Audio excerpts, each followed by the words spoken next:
ბათუმს კიდევ ერთი ელიტარული საცხოვრებელი კომპლექსი პალმ აპარტამენტი შეემატა კომპანიის წარმომადგენლებმა დღეს მხოლოდ საცხოვრებელი ნაწილის პრეზენტაცია გამართეს, თუმცა წლის ბოლომდე საცურაო აუზის, სასტუმროსა და ბიზნეს გასართობი ცენტრების გახსნა იგეგმება. აღნიშნულ პროექტს ბათუმში ავსტრიული კომპანია GIMG ახორციელებს.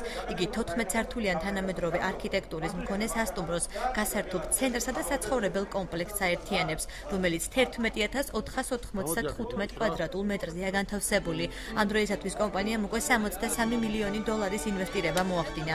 პალმა აპარტამენტის დირექტორი აჭარის განათლების ყოფილი მინისტრი გია აბულაძეა. შენობის გახსნის ცერემონიალს დღეს საქართველოს ეკონომიკის მინისტრის მოადგილე და ადგილობრივი ხელისუფლების წარმომადგენლები ესწრებოდნენ.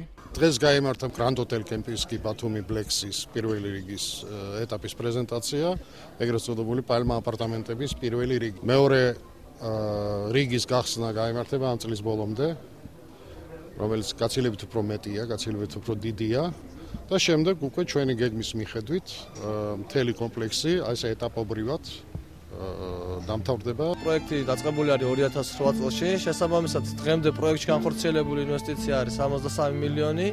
შესაბამისად, პროექტი გაყოფილი არის 4 ნაწილად, სადაც იქნება სასტუმრო კომპლექსი, აპარტამენტები, მულტიპლექსი და სათამაშო ბიზნესის მიმართულება. საინვესტიციო პირობებით გაწერილია დაახლოებით 300 და 500 ადამიანამდე დასაქმება.